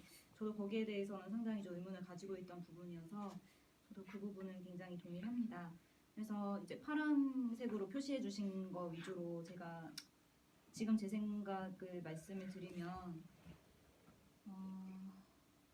그러니까 대법원에서 보는 부분은 그러니까 지금 설치 비용 산정 기준 시점에 대해서 그러니까 납부 계획서를 기준 시점으로 보더라도 큰 문제가 없다는 게 이제 이 대상 판결의 취지인데 그러니까 사실 저도 지금 말씀해주신 다른 사례들과 비교해 봤을 때 이 부분에 대해서 이제 재량을 넓게 인정해 주다 보니 뭐 큰 차이가 없으면 뭐 언제를 기준으로 해도 납부 계획서 반영한 건데 큰 문제 있겠냐 약간 이런 거 같은데 사실 이거는 좀 더 명확하게 정립이 돼야 되지 않을까라는 생각이 들거든요. 그래서 두 번째 논의와 관련해서도 저희도 행정처분 위법 여부는 다 처분시를 기준으로 판단을 하고 그래서 이제 입증도 다 이제 재판을 진행하면서 이제 좀 추가적으로 하는 경우가 많은데 이제 이런 식으로 납부 계획서를 제출했을 당시를 기준으로 하게 되면 추후에 이제 발생한 사정들이 좀 고려가 덜 되더라도 위법하지 않다는 결과가 나오기 때문에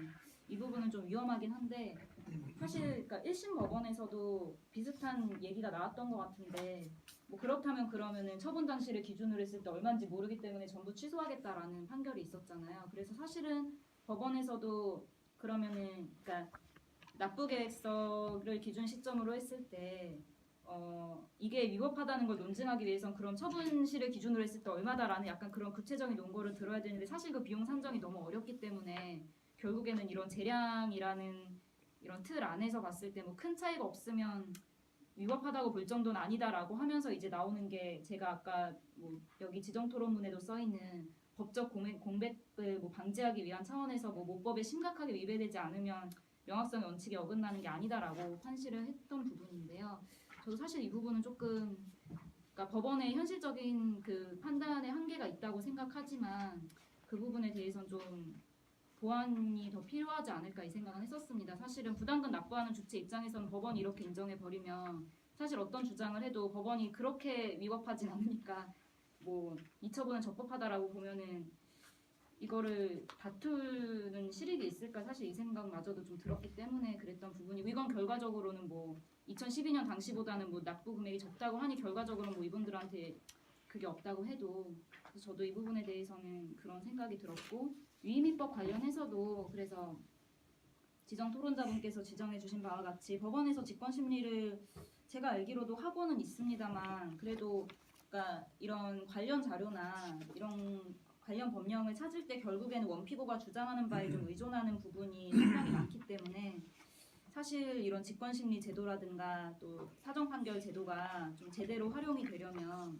그러니까 법원, 그러니까 판사님들도 물론 전문성을 가지고 있지만 보다 더 이 분야에 있어서 전문적인 분의 의견을 더 듣는 그런 좀 더 이제 심리 과정에서 그런 부분이 더 필요하고 그런 부분이 반영돼야 사실 당사자는 패소를 하든 승소를 하든 더 납득을 할 수 있지 않을까라는 생각이 들었습니다. 그래서 저도 이 부분에서는 조금 아쉬움이 들었고 그래서 저도 이제 뭐 기초적인 자료의 급격한 변동이 어느 정도이냐라는데 의문을 제기했습니다만 사실 저도 이 급격한 변동의 기준을 어떻게 정해야 되는지에 대해서는 저도 여전히 좀 어려운 부분이 있습니다. 그래서 이 부분은 다만 근데 이제 그좀 그러니까 이 처분의 적법함을 그 이유를 들기 위해서 급격한 변동이라는 사정이 논거로 들어가는 것은 조금 제가 만약에 SH공사 입장이라면 너무 안일하다고 생각이 들지 않을까라는 그런 생각도 들었습니다.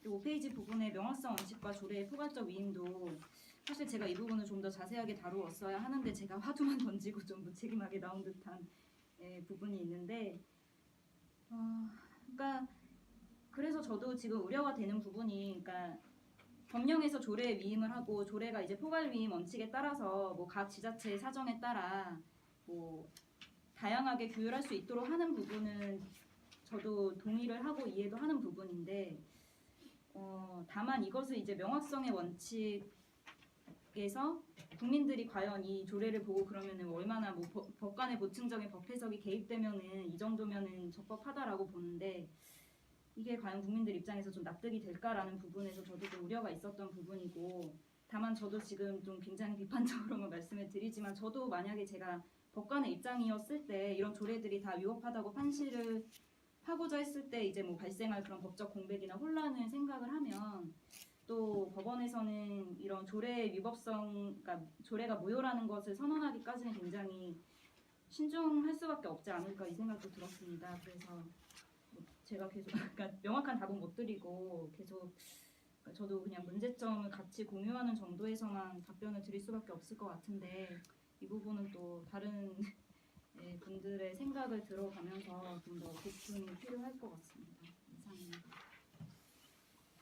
네, 박수 한번 주시죠. 나유경 수고들 하셨습니다.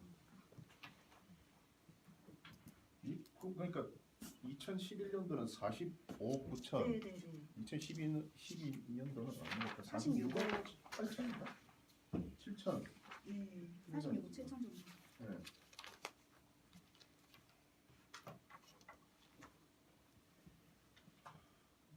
별 소리 없으면 뭐 괜찮다 이런 거 같은데. 그렇다고 조례를 그냥 이게 뭐 위법하다 이렇게 보는 게 좀 애매모한.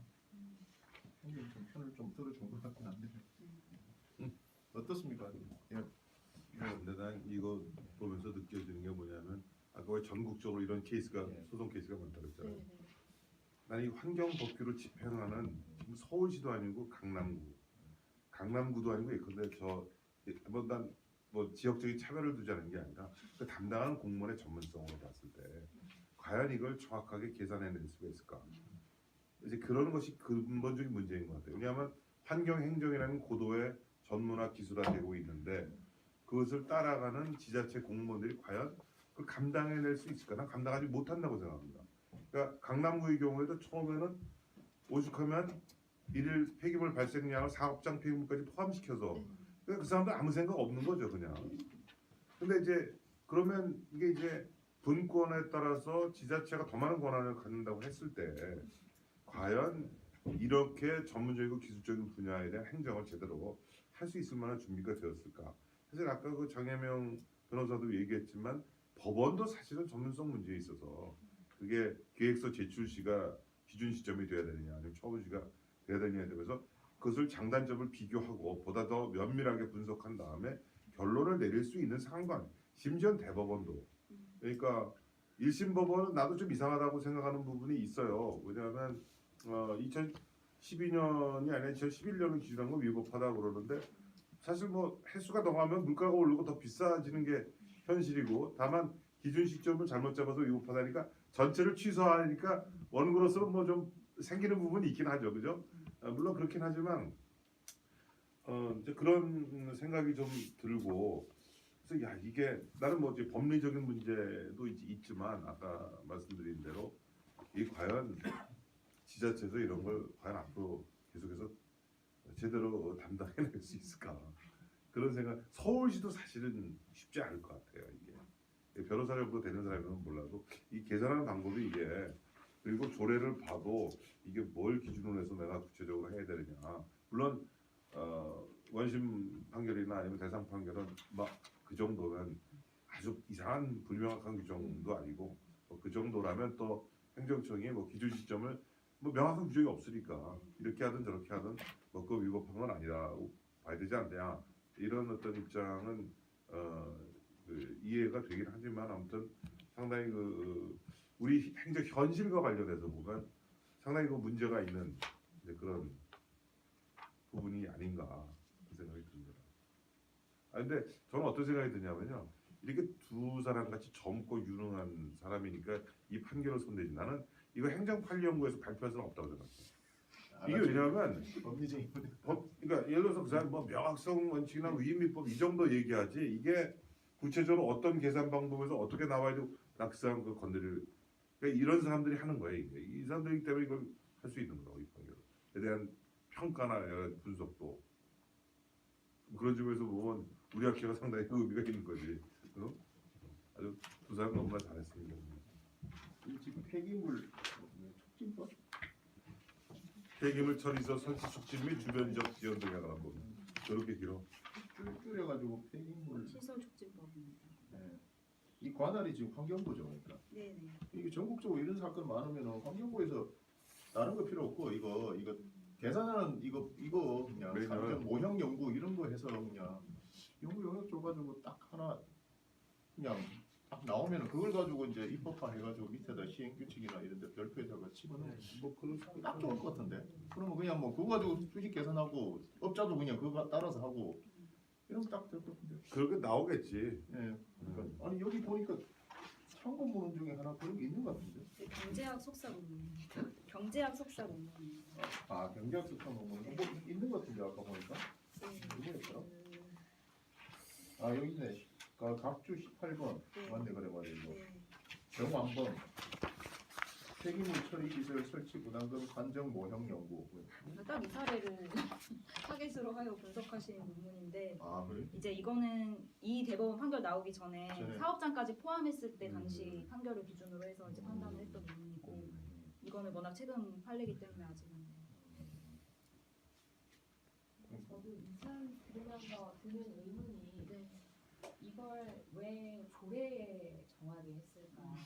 굳이 이 부담금 산정 기준과 관련해서 만약에 지자체가 다르다고 해서 산정 기준을 달리 가져가야 될 만한 어떤 이거 없죠. 특별한 이유가 있는 건지 이 부담금 산격에 있어서 굳이 그렇게 필요성이 있어 보이지는 않는데 왜 법칙, 시행규칙 등에서 정하지 않고 자치 조건을 이걸 준 것인지 일단은 그런 의문이 하나 들고 그 부분에 대해서는 발제자는 토론자분은 어떻게 생각하시는지 가장 궁금하고요. 토론분 중에 이제 뭐 대구 일산 등에서 이 문제는 있다고 했는데 과연 그럼 다른 조례에서는 산정 기준이 이제 달리 돼 있는 건지 아마 비슷할 것 같거든요. 뭐 서울시에서 갖고 있는 조례 거의 그거 갖다 쓰고 있을 것 그렇지. 같은데 예. 그러면 이거를 계속 조례 위반인 형태로 두는 게 타당할지 싶기도 하고요. 이제 서초구 조례를 제가 한번 찾아봤는데요. 서초구 또 규정이 좀 다르지. 어떻게 나와요? 여기 서울특별 서초구 폐기물 처리 시설 설치 비용에 관한 조례인데 그 5조에서는 이제 소각 시설 설치 비용 편성이라고 해서 그 먼저 1일 발생 예상 폐기물 양의 뭐그 단가를 곱하는 방식으로 되어 있는데요.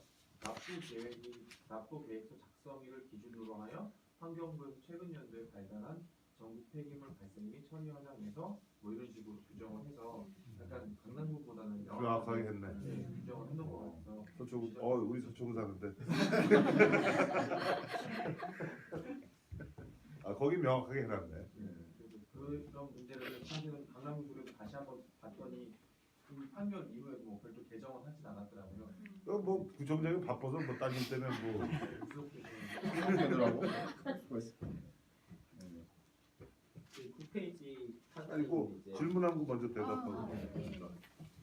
왜 자치 입법권은 네. 어떻게 그 사실 항상 그러니까 조례에 대해서는 뭔가 자치 입법권이라는 어떤 타이틀 하에 좀 너그러워도 되지 않는가. 저도 지자체에 근무합니다만 약간 그런 논의가 있는 것 같은데 사실 그러니까 자치 입법권이 넓게 인정이 된다는 거는 아까 말씀하셨다시피 다양성이 존중이 되어야 하는 부분에서 뭐 전국적으로 일률적으로 하면 안 되고 정말 지자체 사정에 따라서 달리해야 되는데 법률에서 이렇게 이리적으로 정하면 안 되는 그런 경우인데 사실 이런 폐기물 발생량 같은 경우 어차피 사람이 살고 있고 상업지구가 있는 곳이나 어디나 그 어떤 부분이 고려되어야 하는지 이거는 다 똑같을 텐데 그러니까 물론 뭐 이제 평균 설치 비용 산정할 때 당연히 수도권은 수도권 기준으로 해야 될 거고 뭐 지방 같은 경우는 인근 지역을 기준으로 해야 되는 그 차이는 있겠습니다만 저도 그래서 지금 말씀하신 부분과 같이 이게 왜 조례에 위임이 되었을까는 상당히 좀 의문인데 입법자도 한계를 느끼는 게 아닌가라는 그런 생각이 있고 예 저도 그 부분에는 동의하는 부분입니다. 제 생각에는 무슨 이제 사업부서 제가 있는 본부에 사업부서에서 이걸 하고 있는데요. 그래서 기후환경본부에 자원생활과 그러니까 뭐 미세먼지 침 따로 있고 여기 따로 있는데 여기 이렇게 뭐 자원해수시설이라든지 폐기물 처리시설을 하는 과가 따로 있어요. 네, 말씀하신 거를 법적인 게 아니라 그냥 생활하면서 느끼는 건 뭐냐면 국정감사, 행정사무감사, 언론이 되게 중요한데 이런 폐기물 처리 시설은 원칙적으로 민간투자법, 민투법에 하든지 아니면 공모를 하든지 근데 사업자들이 이게 돈이 되니까 막 계획서를 들고 막 찾아옵니다. 그래서 이걸 절차를 하려고 민간투자법을 하든지 아니면 이렇게 LH나 SH공사가 대규모 사업할 때 딸려서 주는 방식을 하는데요. 이게 주변 지역하고 민원하고 너무 연결이 크다 보니까 그걸 조율하려고 시의회도 아니라 더 세밀하게 구의회 정도 수준에서 규율이 되고 해야 되지 않나 이런 생각이 듭니다.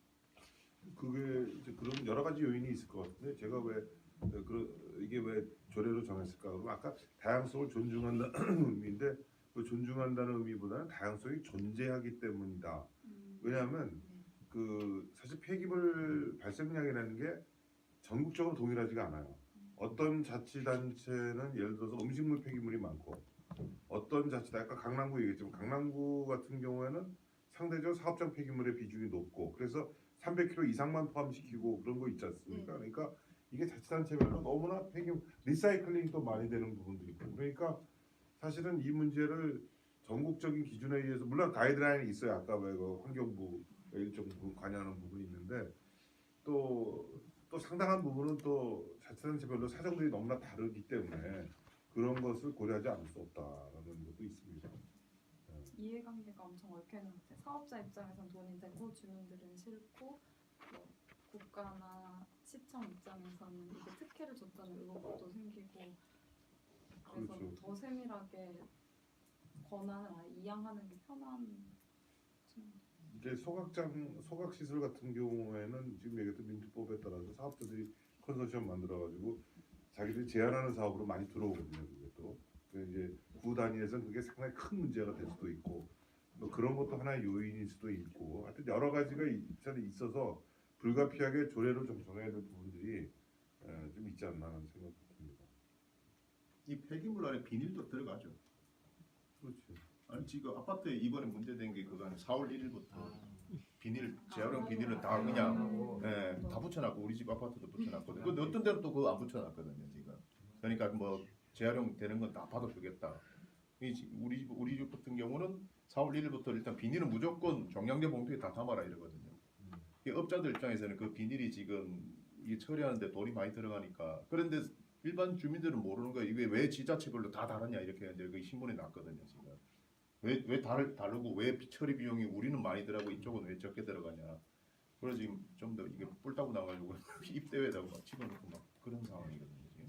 그러니까 저는 그 행정적 달성을 위해서 어떤 기준과 어떤 규정을 가져야 되느냐라는 부분에서 좀 접근을 해보면 9페이지 하단에 보면 파주 운전 환경관리센터는 현장 설치 비용이 37,300만 원이고요. 그리고 10페이지에 보면 광주시 음식물 자원화 시설 평균 비용은 분당 1억 8,600만 원 정도로 이렇게 나와 있더라고요. 그래서 저는 이 금액이 왜 이렇게 큰가 차이가 보니까 실제로 광주시 같은 경우는 그러니까 뭐 기준치를 훨씬 넘겨서 4,481배 그 악취 정도가. 그러니까 이걸 건설한 건설 회사도 부도가 났고 뭐 굉장히 그 심각한 민원의 대상이 됐고 또 부실 공사의 그런 문제도 제기가 되고 했더라고요.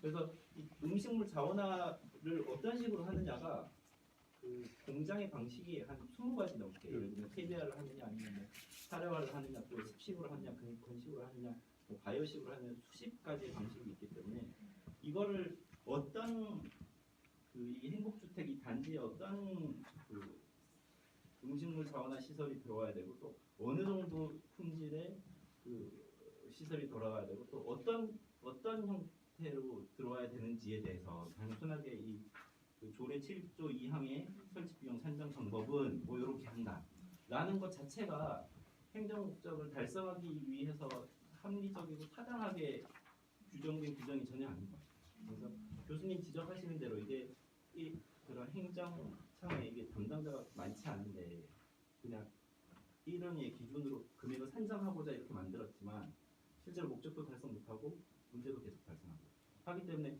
결국엔 이거를 통째로 어떤 위원회라든지 이런데 위임하는 형태로 가야 되지 않느냐. 그러니까 이거를 이런 식으로 규정을 할 수 없는 성격의 것을 규정했기 때문에 이런 문제가 발생하는 것이 아니냐는 생각이 들고 또 특정 국가 얘기를 하기는 또 그렇지만 이런 아니 이야기가 괜찮아. 들어줄 용의가 있어 우리가.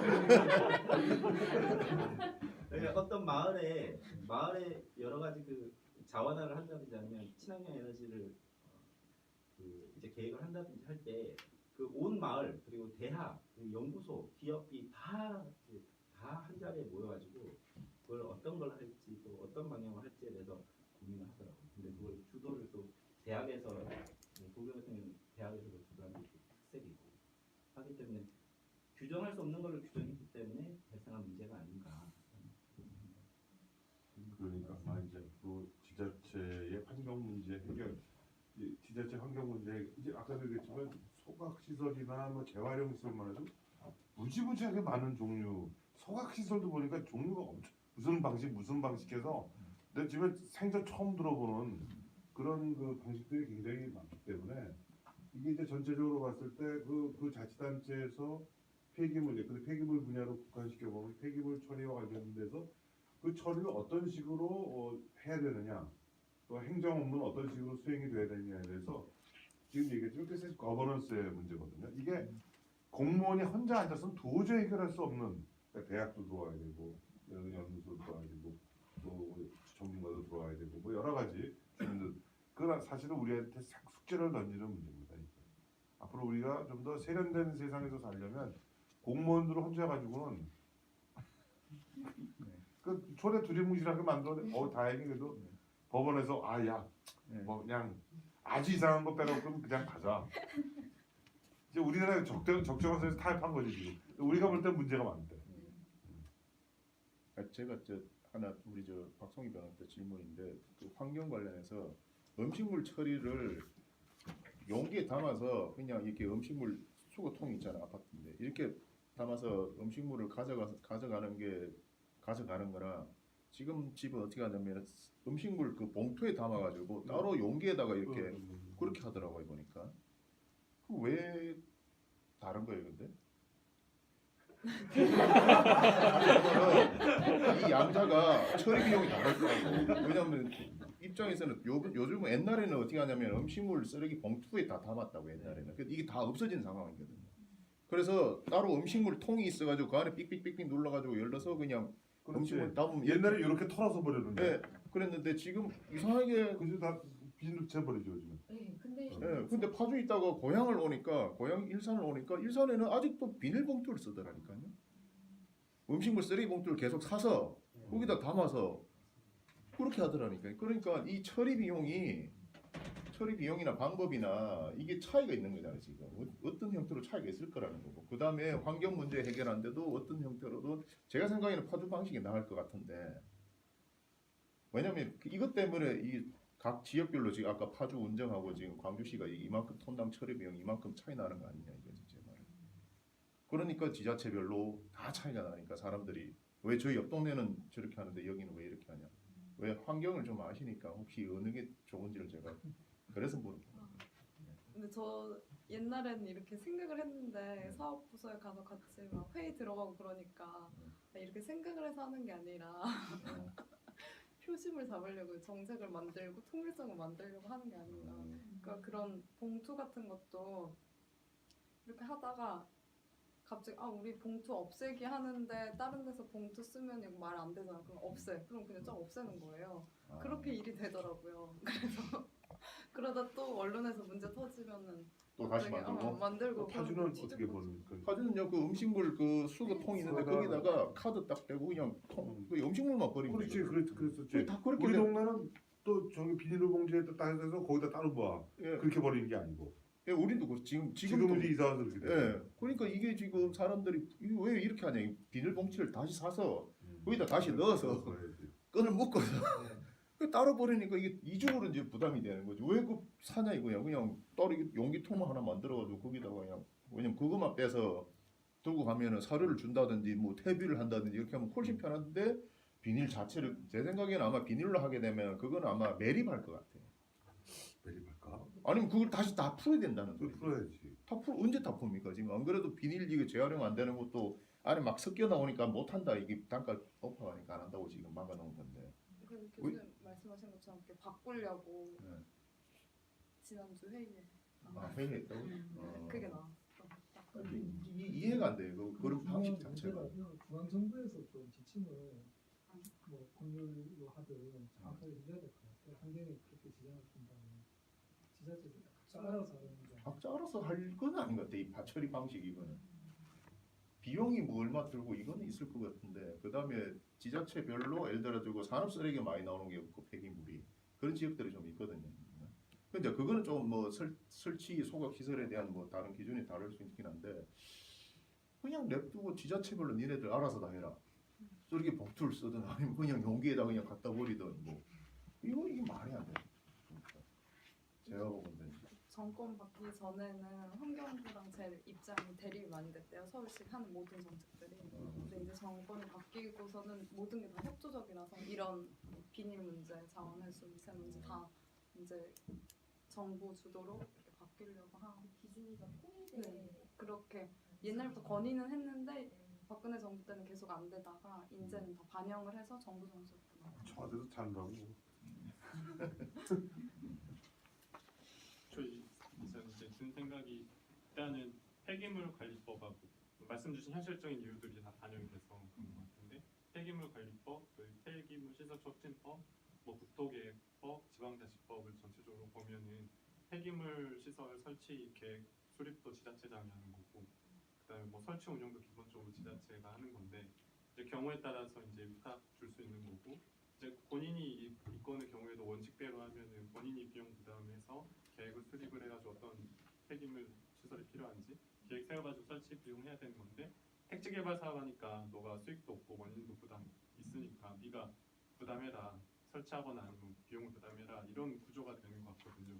그런 구도에서 살펴보면은 뭐 지방 재정이 나는 좀 풍족하고 택지 개발 사업을 좀 더 촉진하고 싶다라고 하면은 법령이 범위 내에서 뭐 납부 계획서 제출 시점하고 승인 시점 사이에 만약 비용 차이가 있어가지고 좀 더 싼 게 있다. 우리는 좀 더 싼 거 해주겠다 지자체에서 그 정도까지는 허용될 수도 있는 거 아닌가 싶은 생각이 들기도 하고 어떻게 생각하면은 면제해주겠다 이런 데도 있을 수 있잖아요. 근데 그건 너무 형평성에 반하니까 법에서는 무조건 납부하게 돼 있으니까 그런 범위는 통제가 되는 것 같다는 생각이 들고요.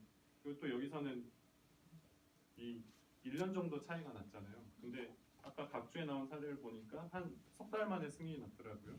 그러니까 이 처리 기한을 뭐 제한을 둔다거나 조례에 아마 있을 수도 있을 것 같은데 제한을 두면은 이렇게 가격 변동이 별 크진 않을까 보다. 이 경우 같은 경우에는 이 관련 사건 판결을 기다리기 위해서 1년이 걸린 건지는 모르겠지만 그렇게 예외적인 사안이 아니면은 뭐 가격 변동이 그렇게 큰 경우는 많지 않을 것 같다는 생각이 들기도 하고 그런 생각이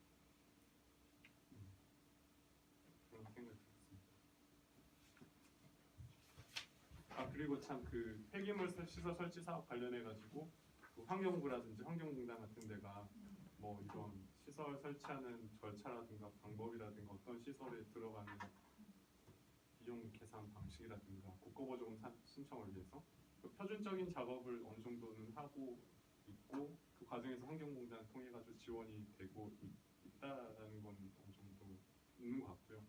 그리고 실제로 지방자치단체가 폐기물 시설을 설치할 때에도 그 환경공단과 협약을 맺어가지고 환경공단에게 그 협약을 통해서 네가 사업자 선정하고 그 설계 용역도 맡기고 하는 거 해라라고 해가지고 상당 부분 설치 사업을 진행을 하고 있어서 이런 식으로 중앙 정부하고 뭐 공공기관하고 지자체하고 협력 시스템이 나름대로 구축은 되어 있는데 그 관계에서 약간의 이제 불량화합이 있는 것 같긴 하더라고요. 근데 어쨌든 그런 식으로 전체적인 구조가 있는 것 같다는 생각입니다. 근데 이제 그게 이제 최근의 일이고 사실은 환경행정이 우리가 상당히 침체기가 지난 10년이었습니다.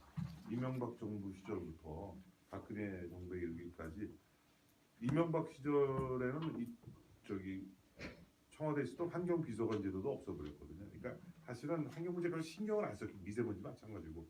그러니까 이제 이게 최근에 와서만 아까 얘기한 환경공단의 역할도 상당 환경공단에 대한 특강을 한 적이 있는데 상당히 의욕적으로 일을 하더라고요. 아 자기들이 힘을 받았다. 이 정부 와서 비로소 환경 문제에 대해서 뭔가 정부가 관심을 갖기 시작했다.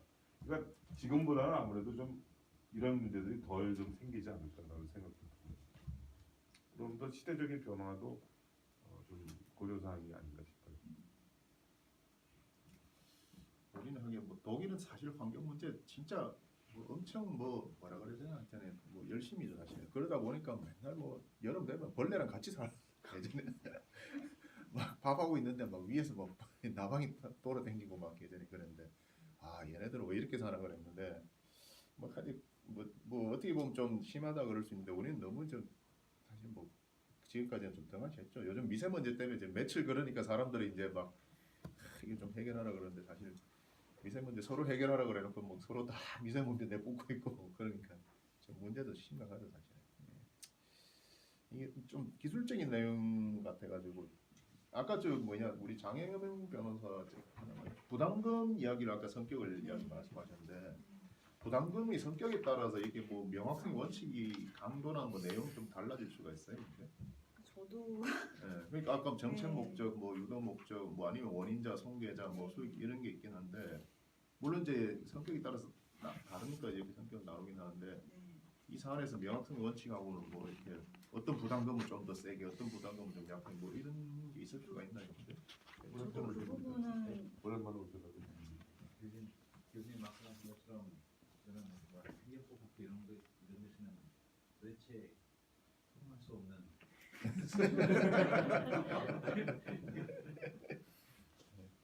저도 방금 말씀하신 부분에 따른 차이가 있을까 이런 의문은 들었는데 제가 그걸 그것까지 이제 다루기에는 제가 아직 좀 자료 조사나 이런 게 부족해서 근데 그것도 약간 연구가 필요한 부분이 아닐까. 그러니까 부담금의 종류에 따라서 명확성의 원칙 요구되는 정도가 달라질 수 있을까 이것도 저도 이거 쓰면서 좀 의문이 들긴 했었습니다. 그런 연구가 없더라고요. 그래서 좀 제가 좀 발표해야 될 5월달에 제가 그 부담금 쪽 하다 보니까 그래서 지금 이게 뭐 나누기만 하고 이게 무슨 실익이 있을까 그냥 이런 생각을 좀 하게 됐습니다. 그래서 보다 보니까. 근데 이제 우리가 이제 이런 지방자치법 하면 맨날 지방자치법 하는 교수들은 뭐 조례와 법률과의 관계 무슨 뭐 이런 거 하잖아. 무슨 뭐 과태료가지고 사실 이게 사실 굉장히 중요한 거라고. 지금 환경 문제 물론 이제 미세먼지는 약간 이제 좀 범위가 넓지만 그런데 이제 이런 폐기물 뭐 그다음에 또 예를 들어서 뭐 수도 하수도 상하수도 이런 게 다 이제 어떻게 보면 넓게 보면 다 환경 문제인데 이거를 해결하는 그 방식이 일본 같은 경우에 보면 예를 들어서 이제 그 소위 수자원 그 자원 절약이죠. 중수도부터 시작해서 그다음에 빗물 재활용부터 시작해서 이런 것들이 굉장히 지자체 차원에서 활발하다고. 그러니까 그 문제를 그래서 이거 아까 얘기한 대로 공공부문만 해결하는 것이 아니라 전문가나 아니면 뭐 대학이나 연구소나 또 전문 이런 사람들이 모여가지고 어떻게 하면 우리 지역에서 어떻게 보면 이 빗물이라든지 이런 걸 좀 더 활용을 더 잘하고 그다음에 오폐수 처리를 어떻게 더 효율적으로 하고 어떻게 하면 염소를 덜 쏘고 이런 것들이 굉장히 그 생활하는데 난 우리나라에서 지방자치법은 앞으로 그거야 될 것 같아. 정말 민생과 직결된 문제. 무슨 학자들도 그냥 이런 데 관심을 가져야지. 맨날 행정판 연구하고 지방자치도 말야 무슨 뭐야 항상 조례와 법률과의 관계 또 뭐하고 요즘에 또 맨날 법률 유고 법률 법률이 뭐 그런 거 해봐야 아무 소용 없는 거야 그거는 진짜. 그런 얘기. 저기 질문이 네. 지금 폐기물 시설 촉진법 6조에서는 대통령령으로 정하는 폐기물 처리 시설 설치하거나 그 설치 비용에 해당하는 금액을 내도록 하고 있는데 이 설치하는 거에 있어서는 비용은 본인이 그러면 그 규모만 맞추면 그 알아서 할 수 있는 그런 구조인가요? 혹시 그거는 뭐 그거는 이제 모르실 수도 있을 것 같은데 만약 그런 구조라고 한다면 사실은 시설을 제공하는 경우는 자기가 충분히 어떤 비용을 낮출 수 있는 측면이 있는 것 같고 이 부담금을 내는 거 같은 경우에는 그런 여지가 없는 거기 때문에 어떻게 보면 더 명확하게 이 조례에서 좀 정리를 해줘야 되는 게 맞지 않나. 그래서 이거는 좀 명확성의 원칙에 문제가 있다는 좀 그런 생각이 들었거든요. 그냥 굳이 시설을 설치할 필요가 없는데 또 만드는 건 맞지 않겠지만은 이 제도 자체 운영하는 게 해당 택지 개발을 하면 거기 당연히 인구가 들어오고 그로 인해서 발생하는 걸 어떻게 처리할까냐의 문제인데 그랬을 때 그 좀 부담금에 있어서는 이 사람이 이 조항만 보고도 누구든지 공무원의 해석의 여지가 없는 그런 식으로 규정이 되는 게 맞는 것 같고 저희가 보통 시에서 이제 하는 업무가 이런 규정을 들고 와서 어떤 걸로 산정하는 게 맞아요를 물어보면 이제 그걸 답을 하는 건데 사실 그거는 정말 그분들이 원하는 대로 저희는 답을 할 수밖에 없는 그런 구조가 있어서 되게 그 입법 자체가 자치법 자체가 좀 되게 정치하게 구성되어야 그런 논란을 줄일 수 있는 것 같고 자치권을 주는 거는 맞지만 그 규정 자체에 대한 수준이 좀 높아야 되는 게 아닌가. 아까 서초구가 한국당도 높아요 진짜. 계획서 제출 시 딱 못 박았다며. 네, 계획 제출이랑 환경부에서 가장 최근에 한 그러니까 검토 양을 하도록 그런 식으로 좀 명확하게 좀 필요한 게 아닌가. 뭐 개헌에 지방 분권이 들어갔으니까 뭐 아마 잘 되겠죠. 아니 근데 정말 지방 분권도 이렇게 너무 헌법적인 차원에서만 얘기하지 말고 이제 이런 뭐 주민 밀착형 행정 이게 상당히 그 중요한 문제라고 이게 진짜 지방자치지 뭐 오늘도 이제 제가 토론회 하고 오기 이제 발걸음입니다. 그러니까 빗물 재활용부터 시작해서 중수동 문제 이런 것들을 그러니까 어떻게 하면 저희 자원 회수율을 높일 거냐 수자원의 회수율 이거를 이제 지자체 차원에서 고민해야 된다. 우리는 그냥 뭐 우리는 상하수도 사업만 하잖아요. 그리고 이제 자기가 안 되면 이제 뭐 위탁 주거나 이런 건데 그게 아니라 지자체 차원에서 정말 주민들의 민복 향상을 위해서 뭘 고민해야 되나 그런 게 상당히 앞으로 중요한 과제가 될 것 같아요. 네. 뭐 하나 예, 약간 괜찮아요. 뭐랄까 음. 궁금한 점이랑 생긴 게 방금 말씀하신 거랑 관련해서 이게 법에 의하면은 폐기물 시설 설치하거나 비용을 내야 된다라고 돼 있고요. 시행령 이 6항 4조 6항에 보면은 돈을 받아놓고 설치 안 해도 될 것 같다. 이미 있는 시설 가지고 괜찮을 것 같다. 그러면 설치 안 해도 된다고 돼 있거든요. 그러면은 사업자는 나는 시설 설치할래라고 하고, 근데 지자체장은 아니 지금 설치 안 해도 돼. 그냥 돈 내놔라고 하면은 다퉜을 때 그러면은 실제로 지금 현재 시설이 설치되어 있는 상황을 보면은 당장 설치할 필요가 있는지 없는지 이게 쟁점이 되는 건지 아니면은 무조건 선택권이 다 있다고 봐야 되는 건지 저는 뭐 지자체 계획에 따라서 현재는 필요 없고 나중에 이제 실제로 지금 있는 시설 가지고 처리할 수 없는 경우에는 그 비용 가지고 설치한다 이렇게 지자체에게 선택권이 더 있다고 생각이 들긴 하는데 그런 문제 있을 수도 있을 것 같다는 생각이 듭니다. 지자체 선택권 있다. 어쨌든 네가 국제개발 사업을 함으로써 일정량의 그 폐기물 처리를 해야 되는 양이 발생하는 거는 맞는데 시설 설치해야 되는데 당장 그거를 설치할 필요가 없다는 거지. 현재 시설이 괜찮아서 그 완전히 그 폐기물이 안 나오는 건 아니잖아요. 그러니까 시점이라든가 이런 걸 선택할 수 있으니까 나는 시설 설치할 거다라고 사업자가 주장을 해도 뭐 일단 돈 내라라고 할 수는 있지 않을까 그런 생각이 듭니다. 일반적으로 이런 사건에서는 이런 경우에는 돈으로 받나요 지자체에서 아니면 그냥 부담금으로 받나요 아니면은 설치하라고 그러나요?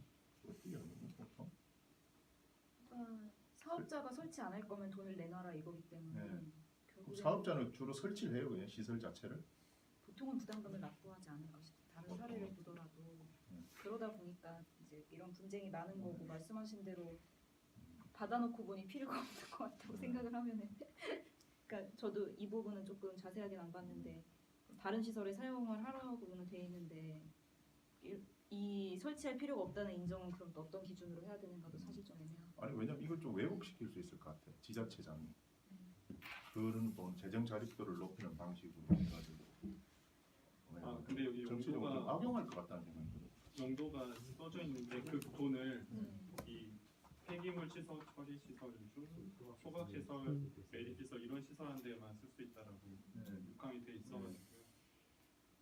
일단은 그렇게 돼 있고 보니까 이거 비용을 받으면 계좌를 별도로 설치해가지고 관리해야 된다고 돼 있더라고요. 전용하기가 쉽지는 않아요. 이게 예산이 그냥 기금이라고 되어 있고 특별 재정으로 분류가 돼서 부담금 같은 경우에는 말씀하신 대로 딱 그 목적에만 쓸 수 있도록 되어 있고 그게 의회나 행정사무감사를 통과할 수가 없어 전용을 할 수가 없어. 옛날에 아주 옛날은 아닌데 아마 그런 경우 있었던 것 같은데 제가 알기로는 예를 들어 어느 택지 개발하고 신도시를 만들면서 그런 걸 이런 소면은 소각 시설 이런 걸 만들어 줘야 되는데도 불구하고 안 만드는 거지 그냥 지자체에서. 그런데 민원은 발생하죠. 왜냐하면 새로 사람들이 들어오니까. 왜냐하면 어떤 신도시를 하나 만들 때 거기 관련해서 학교나 이런 것들 다 같이 만들어 줘야 되는데 지금은 이제 그렇게 만드는 것 같아요. 예전에는 그것만 만들어 놓고 도로도 안 만들고 병원도 안 만들고 그다음 이런 소각 시설도 안 만들고 그래가지고 민원이 계속 끊임없이 제기된 적이 있었지 않습니까? 옛날에 한 20년 되고 우리가 10년 전 뭐 이럴 때. 그러니까 지자체장이 정치적인 이유로 그러니까 다른 걸 하는 거죠. 그러니까 아마 지금은 아마 이게 안 되는 걸로 되는 것 같은데 예전에는 딴 걸 많이 했던 걸로 제 기억을 하거든요. 그러니까 정치적으로 자기가 표를 얻기 위해서 예산을 이쪽 예산을 갖다 다른 데 전용한다든지 이런 식으로 했던 기억이 좀 나요. 지금도 그 밖에 필요한 사항이나 이런 항목이 있어서 이렇게 선거 처리되면 갑자기 필요한 부분이 있잖아요. 그럼 그 밖에 필요한 사항으로 그렇지. 막 만들어서 쓰려고 하는. 서울시가 왜 자꾸 정치하는 지방선거 있다 보니까 참 그러면 그 관련해가지고 이제 비용을 받아놓고 실제로는 필요한데 안 쓰니까 주민들이 불편하잖아요. 그렇죠. 그 주민이 이제 다툴 수 있는 방안 그러니까 그때 이제 주민감사거나 주민소송 뭐 이런 옛날에 항상 분쟁이 있었는데 뭐 소송 대상이 아니라거나 뭐 이런 식의 예전에 혹은- 신문기사에서 많이 본 혹은 이제 설치 비용을 납부받을 때 난 더 싼 걸로 받겠다 하고 했는데 아니 우리 그 지자체 돈은 다 우리가 낸 돈으로 하는 건데 무조건 이렇게 싸게 하면 되냐라고 다투려고 하는 경우에도 탄핵법상으로 제가 그 부분 잘 몰라가지고 바꿀 수 있을까 주민이 그 부분은 더 많이 궁금하긴 하네요. 더 많이 쓴 건다 돈을 더 써야 되는데 덜 쓰고 더 돈을 받아야 되는데 그러니까 시가 더 받아야 그치. 되는데 돈을 받아 일종의 부작위. 예 그런 거. 그 주민소송의 그런 재정 집행의 위법 부당성에 부작위도 들어가지 않을까? 주민소송에 세상에. 기억이 안 나요. 아니 그런 사건들이 상당히 오래전에 많이 있었던 걸로 제가 좀 기억을 뭐 더더욱 나쁜 거면 업자한테 뇌물 받고 말이야. 예, 그렇죠. 예. 돈 받고 부당 그 뭐야 저 뭐냐 저가 매수지 저가 매수. 그 명확하게 그 증명할 수 있는 방법이 이게 딱 당시 딱뭐 100억을 딱 받았어야 되는데 딱 뭐 80억만 받았다고 해서 명확하게 그 기준을 딱 증명할 수 있을지에 대한 부분이 좀 그게 이제 뭐 그 부분 다툼이 되게 있을 텐데 근데 액수 자체는 이 사건에도 나오듯이 시점별로 액수 자체는 나올 건데 그 액수 차이가 과연 어느 정도 법원이 우리 손을 들어줄 정도인지는 좀 재정 상황이 되게 열악한 마이너스 재정인 지자체인데 그러면 좀 더 불리하게 지자체 불리하게 자, 뭐 이제 대충 뭐 이야기가 다 나온 것 같습니다. 이제 오늘 뭐야 2018년도 제1회 원래 발표에서 발표해 주신 장혜명 변호사, 그 다음에 지정 토론해 주신 박성희 변호사, 박수 한번 주시죠. 네.